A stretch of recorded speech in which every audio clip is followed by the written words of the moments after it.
is a new week of On the Sofa, and it's just me and Jack keeping you company this week. And me and Jack have been spending an awful lot of time in each other's company. Find out what we were up to on Thursday night when we had to sit on a panel, but what was it for? And Jack P. Shepherd's son, Ruben, is going to Hollywood to join the cast of Spider-Man. Find out more in today's episode of On the Sofa. I'm sick at sight of you. I know, we've seen too much. Yeah. You can have too much of a good thing. You can. It's what have it been? It's been Tuesday night, Thursday night, Friday night, Tuesday night. That's too much. That's a lot. Yeah. It's probably more than when we used to live with each other, actually. Yeah. Yeah, we were ships in the night, weren't we? And that quite literally. That sort of setup. You used to go out and go to work as I was coming in. No. Should we do it in chronological order? Should we talk about what we've been up to together? Yeah. Yeah, I think we should, yeah. We'll start with Thursday night, shall we? Because me and you, we were headliners. We were panellists. Yeah. Oh, yeah. This is like Glastonbury centre stage. We were doing grown-up stuff. Do you think they regretted asking us? No, I think they were bowled over, I think is the phrase. And I think we took ourselves by surprise. I think they always knew we would be very, very good panellists. So for some context for you at home, me and Jack were invited, and Ben were invited to sit on the panel of the RTS. He couldn't go, obviously, because he's on holiday. Which stands for the Royal Television Society. Yeah. And it was their panel, their talk on podcasting, visualization for the future. We are that. Yeah, we are that. And we sat there. How many panelists were there? 8? Roughly, yeah. Six. Dave was there. Dave on the desk was there in the audience. So I will imagine as we tell the tales of how amazing we were, Dave will be able to chip in with and so whether we're lying or a few funny bits that happened. But should we start with the introduction? Because I don't think we've ever done a panel before, have we? No. Can we go even before the introduction? I think the strangest thing about the whole experience was they decided to have everybody on the panel do like a catwalk. That's what we're talking about. Is that what you're about to say? That's what we're about to talk about. I thought that was very, very bizarre. Yes, this is what we were about to talk about. We all walked down to like cheers. Yeah. So the panel were introduced one by one and we were all at the back of the room. And in effect, the panelists walked down the middle of the aisle, giving it the waves to either side. Like, awkward waves. Awkward waves. Hell. People doing rounds of applause to him walking down. Luckily, there was people who were far more awkward than what we were. And they introduced us as a double act. Yes, sort of like... And it isn't Ant and Dec. It's Coulson and Jack. Is Coulson and Jack. It really had the feel of one of those like sort of old wedding YouTube videos where it's like a funny. They play like Bruno Mars and the best men are doing the fucking dabbing down the aisle. It's a beautiful night. Yeah. It really felt like that because the aisle was so long. I kind of got a little bit of a jog on, so I was thinking we need to get to the stage now. So yeah, that was the most awkward fireworks bit of the too night. much, but the pyrotechnics and the fire and someone on the front row. And then let's get ready to rhyme. I thought, come on, we don't need that. We don't need that. But no, it's good. We get to the stage, high chairs, which was interesting. Very uncomfortable. Which we were on them for an full bladder. Hour. Full bladder. You kept turning full around. Bladder. I kept on just kept pulling his mic down, going, I need a piss. Oh God, it went on. It went on slightly too long. That I was like, I might have to be that guy that just goes, sorry, I've had enough. I'm gonna wee myself. It's either on stage or at the thing, but luckily it wraps up. But yeah. So what was the general chat? We people who are listening to this obviously are interested in podcasts, so it probably will be interesting for them. But in effect, this panel was made up of me and Jack, 2 other podcasters, and then 2 podcast production companies. Yeah. And it was hosted by Natalie from Radio 1, and the general consensus of it was is how has podcasting gone from audio to visual?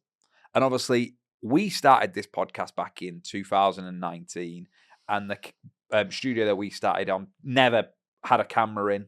We've had multiple studios without cameras until now. And if you're listening to this episode, what you might not know is we're in a set. It's filmed on 4 different cameras. It's mixed live, and it goes out onto YouTube in the full episodes. So it's kind of how has that happened?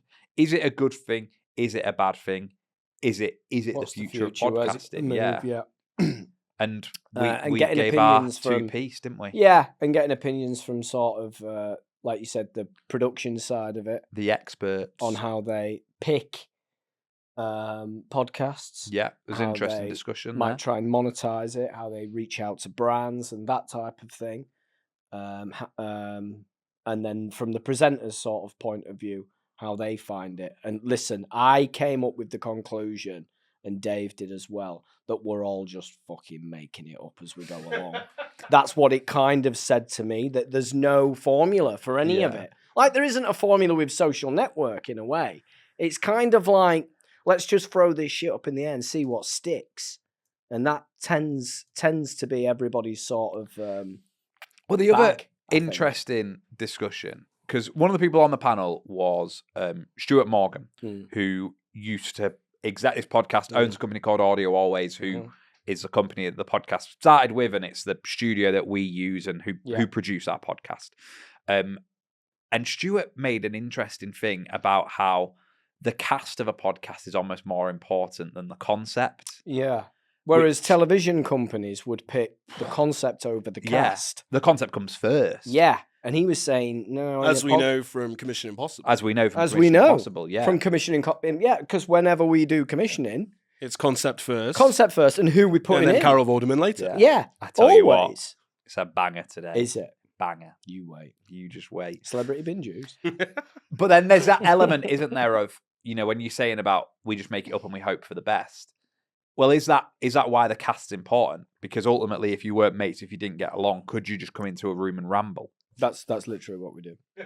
I mean, this isn't really a high concept sort of show. It's highbrow. Well, I beg to differ. A lot of work goes into times, this. There's moments. It has its moments. There's flutters. A lot of work goes into this. I mean, you don't come up with the shortest segment in podcasting without really sort of workshopping and getting I mean, the best minds in podcasts. We're in the Guinness Book of Records. Of course.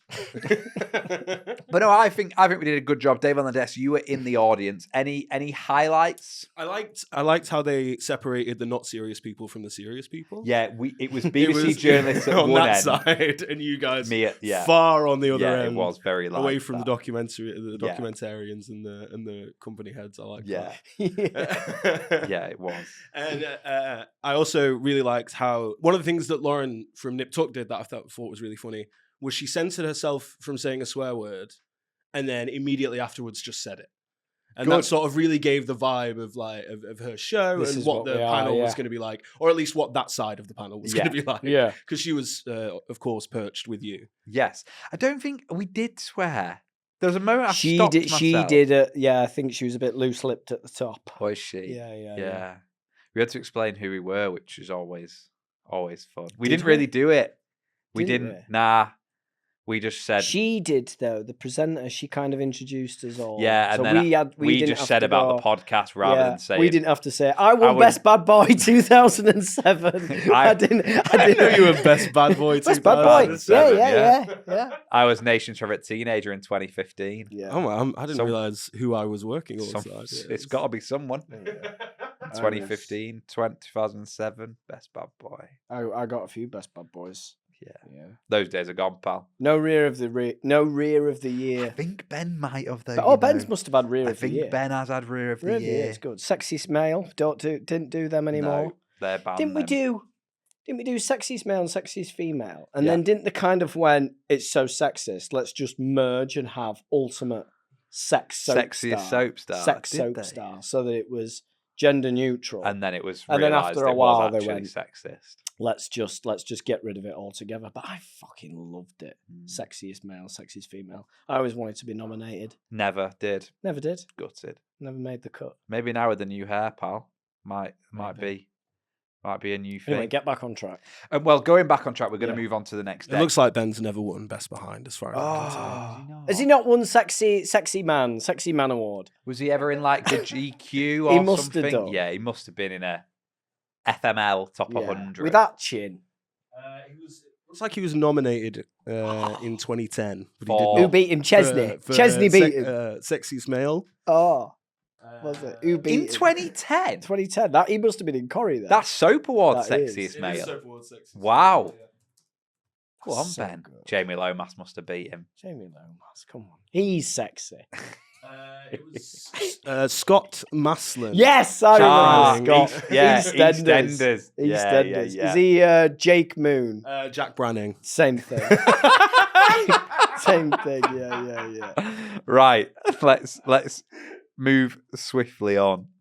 Thursday night, a success. We decided.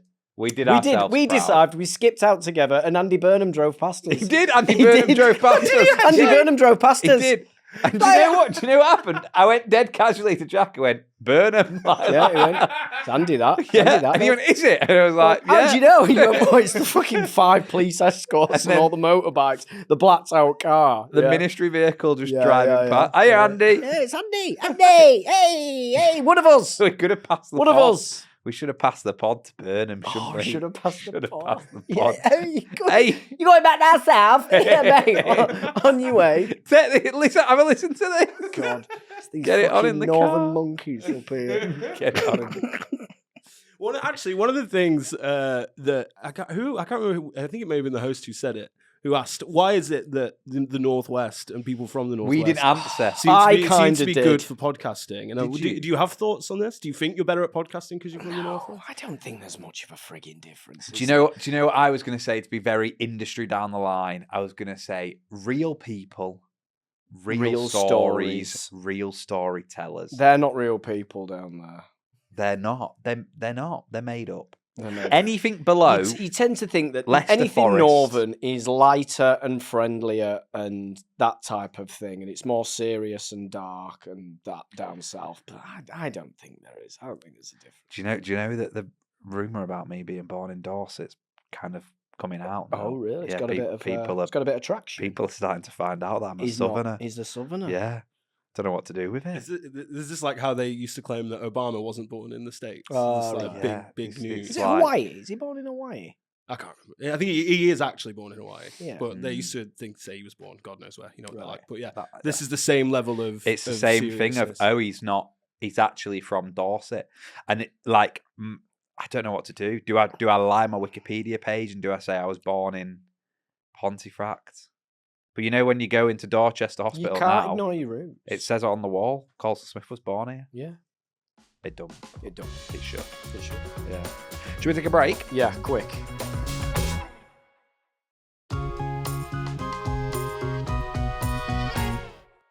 We're back from the break.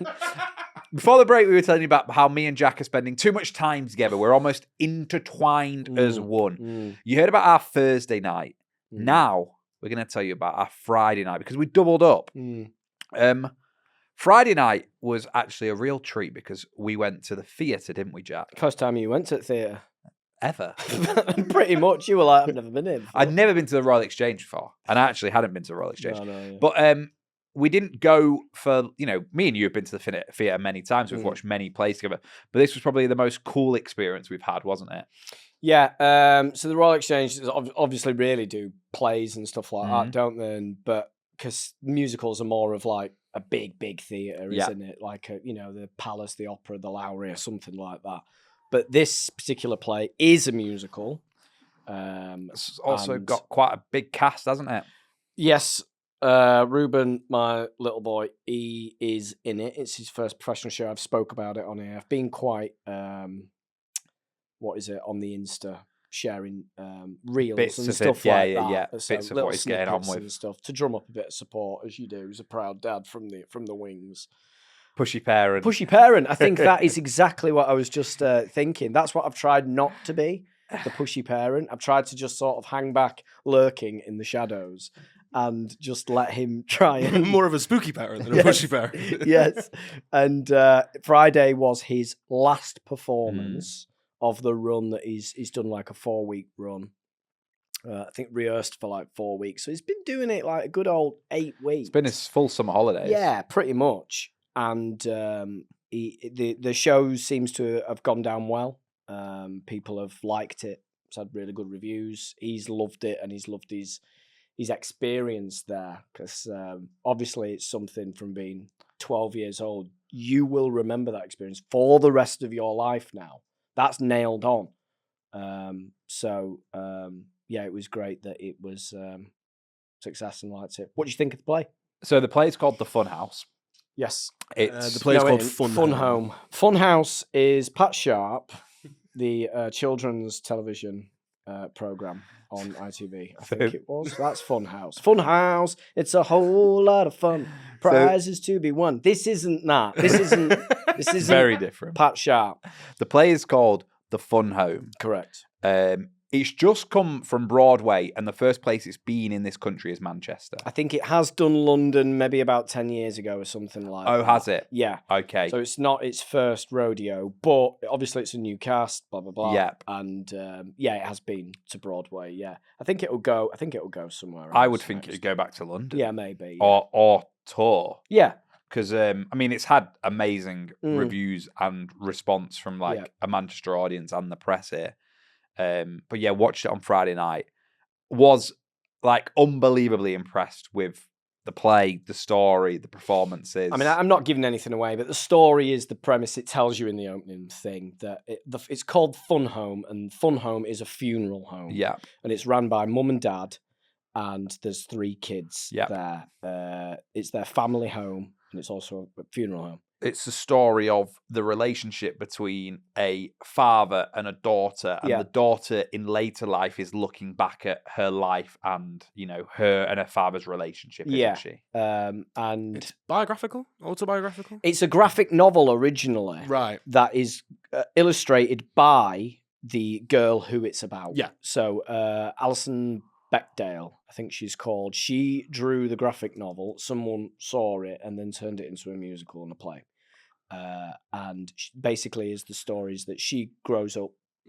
That's Alison Bechdel. Yeah. Have you ever heard of the Bechdel test? No. It's a thing when you watch a movie and it's like, are the women well written? Or do they only talk about men? And if 2 women in a movie have a conversation about something other than a man, then they pass the Bechdel test. She's actually she's like a very influential. Oh, really? Theory person. Yeah. This is Sorry, that was very cool for me. It's film studies with Dave on the deck. Well, there you go.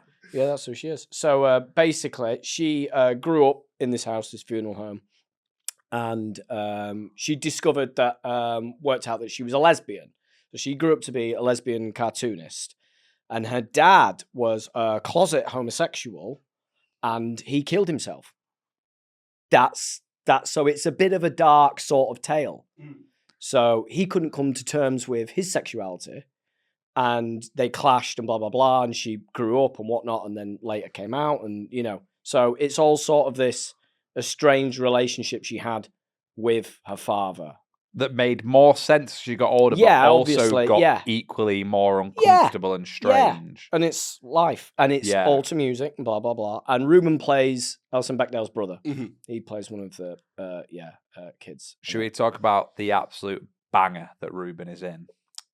He sings it, doesn't he? Yeah, he sings the big number that it's everyone just likes. The big number. Yeah. And it's like, in a musical that is quite... Welcome to the Fun Home. He sings that. It's quite... somber, emotional, powerful. It does have a few moments. There's moments of really there's lots of moments of comedy. It's not all doom and gloom. There is moments that you think, oh wow, that's powerful. The mother part is unbelievable. I also think Nigel Harman as the father. It's Nigel Harman, fantastic, brilliant actor, brilliant. Controls the entire stage.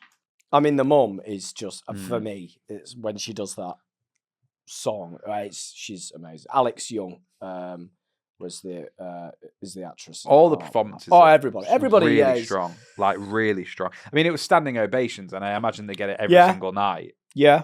You've seen it. I've seen it 3 or okay. I think 5 times. Now I've tried to, because it's in the round is the exchange. So you like to sit in different Different- positions. different You pick up on POVs. little different moments and stuff. Directed brilliantly, So where good. everybody gets a little piece. Yeah. And You had us on the front row when we went to watch. oh yeah, I only have VIP. Don't no, mess I about. paid. I paid. And the best thing about where we were sat was after the show, Ruben came up and was like, "Did you see the bit where I pointed and waved at you?" He And I was didn't like- point. He didn't point and wave. No, he did. He has a bit in the song where he has to point to someone in the audience. So it could be anyone, but it just so happened he did point to us. Yeah. And I was like, as if I thought it was by fluke. What's it been like for you then? You know, you've been 5 times. Mm. It's your 12-year-old son who wants to follow in his father's footsteps and be a performer. Seeing him. I mean, yeah, he seems to have. I mean, this is brilliant. He seems to have a big interest in the acting and whatnot. I don't want to say it's great. Everything's going to be marvelous, Ruben, because it isn't. Well, and 'cause that's it's the life. industry. It's But the he industry. is going to be a star. So he's all. Of course, he can't because he's thinking, "Oh my god, I'm literally going to go from job to job," and I just have to be kind of that doom and gloom in the background that goes, "Take this, because next week there's nothing." Do you know what I mean? So it literally ends, and you haven't got your next gig, and you need to try and hope for the next one that might not come along ever. Do you know what I mean? This might be the end. You kind of have to, in a way. But you can enjoy the moment with him as well. Enjoy the Yeah. moment, fine. But do you know what he's doing now? What? His goal in life is to be Spider-Man at one point. Do you know what? Didn't I Right? text you this weekend saying he's going to be Spider-Man? No. Literally. No, you didn't. So right, I No, went. you didn't. I went to this show. Coles, just let me stop you. Do you know what he's doing? He's having gymnastic lessons because he's practicing on his fucking backflips. I'm not even joking. And he went, Dad, look at my backflips. Look at my backflips. I'm halfway there. I'm halfway there. What's he got to do next? He's got to do what, this. like wall climbing. Yeah, American accent. Webs. Yeah. If he can get the webs, that would get Yeah, him if the he job. could Well, do he's the got webs, the yeah. American accent in this play. he has got He's- the American Yeah, accent. yes, but But- I was laughing. So I'd been to watch this show, and then I was thinking about it the next day, and I texted to say, "Oh, like he's mint and he's going to be a star." And I was literally thinking, I was like, "Do you know what I could see Rubes doing? Spider-Man." Like I was like, I Peter could Parker. genuinely could see it, but I don't know if that's because he reminds me a little bit of Tom Holland. Right, he's because he is kind of he's got that he looks energy and he's got the he looks a bit confidence like and that, but yeah, I mean, even I'm proud of him, so I imagine you Yeah, must yeah, be yeah. like over the moon and delighted. You Even though just you don't say want to just blow his calm head. down. You just don't want to blow his Yeah. head. You know what I mean? It's that, I think. Yeah. I think if I wasn't his dad, I'd be like, absolutely amazing. Do you know what I mean? But Yeah. I'm literally trying to be my mum in this. Do you know what Yeah, I yeah, mean? yeah. Of like, listen, no, you're not amazing. You're not the amazing Spider-Man. Speaking of your mum, what's Yeah. your mum been like? Oh, Is now she it's role reversed. Now my mum is gushing. Going, with, "You're oh, gonna be it's amazing. Spider-Man." Oh, it's amazing. Practice your And webs. I'm like, what the fuck? Why did I never get any of this shit when I was a kid? Yeah, it's funny. Well, that's It's the difference funny. between being a mum and a grandma, It's isn't it? funny, That's, isn't it? Yeah. It's funny. Yeah. so good? But it honestly is amazing. Obviously, I know the run's finished now, and But if it does pop up somewhere or whatever, and it's in your local theatre, honestly, get a couple of tickets and go see it because you won't be disappointed. It is. You do come out going, "Poof, hello, hello, poof." go and watch it, and keep an eye out for Ruben Shepherd. Even though we're not allowed to yeah. say that because Why? well, you said we're playing it down. Yeah, we are playing it down, of course. But we are. keep an eye out because one day he might be a guest on this podcast. Oh no. Jack, before we Yeah. finish today's episode, Yeah. please can we play a quick game of the fastest game in podcasting? Yes, I think we've got 30 seconds, haven't we? It's time for Robert De Who Knows Waiting. Talking Waiting. Italian, talking Italian. Robert De Who Knows. Waiting, talking time. If Okay. you are new to the podcast, this is how it works. Robert De Who Knows Waiting is a part of the show where Jack makes us guess a famous actor or actress Yes. by giving us clues to their name. But can it be done in 30 seconds? That is the big question. Who will be today's Robert De Who Know? You ready? 3, Ready? 2, 1, Do know. Okay, it's sea and Rain. Beach. Sand. yeah, Sandy Toksvik. sand. Next one. I've got a pair of. Fingers? No. What are they? I've got a pair of. Quick. What are they? Pants. Crotch. No. What I are know they? Balls. Yes. What's the Sandy scientific name? Testicles. Testicles. It is. But what do we call them? A kick in the. Knackers. No. It's Sandra Bullock. Bollocks. Sandra You Bullock. didn't get it. You didn't get it. You Didn't get it. Sandra Bollocks. Dave got it. I had to when it mean, was getting what close the to 30 fuck? seconds. For the benefit of anyone listening audibly, Jack's clues for bollocks was him flicking his fingers. Yeah, but in the area. Yeah, but I'm looking at your fingers. Well, don't look at my ball. It's terrible, isn't it? Never mind. I failed. That's the first. That's first- the first that's one. the first one. That is the first time. That's I the thought first that would one. be. I just think Coulson was just a bit too highbrow for Yeah. he didn't want to stoop to your level. I think. Yeah. I don't think I'd ever call them bollocks. Would you not? Don't think I would. I think for me, balls or testicles. I don't think I've ever. But you know, balls is an abbreviation of bollocks. Yeah, but bollocks. Yeah, not me. That. It's a Yeah. kick in there. What It did is, I isn't it? say? I See, said knackers You before went that. knackers. Yeah. Yes. Bits. That's very Dick and Dom of you. Yeah, thank you. Bogies. Great start to the week here on the Sofa Land. Back on Wednesday. Wednesday, we're watching a film that our co-host, Mr. Ben Price, has picked for us to Yes. watch. It's called All That Jazz. Musical. Available to watch for you on Sky Store. It's on YouTube Is that where you watched for it? free. I paid £4.99 Why? on Sky It's on Store. He sent us the link. All That Jazz, 1979, full movie, 1080p. Yeah. That's I what I was watched watching it it on on. Sky Store. It's on YouTube for free. That's annoyed me. No adverts. That's annoyed me. Right, well, if you want to watch it, you can do. You can watch it for free on YouTube. You can also watch On the Sofa on YouTube. You can find us there. Yep. You can write to us, hello@onthesofashow.com. We're on there for free. And you can join us on Patreon for an extra episode every single week by simply going to www.patreon.com/onthesofa. And that's the 4 W's there. Doesn't matter. Don't matter, does it? Back here on Wednesday for more action. Until then, take it easy. Bye-bye.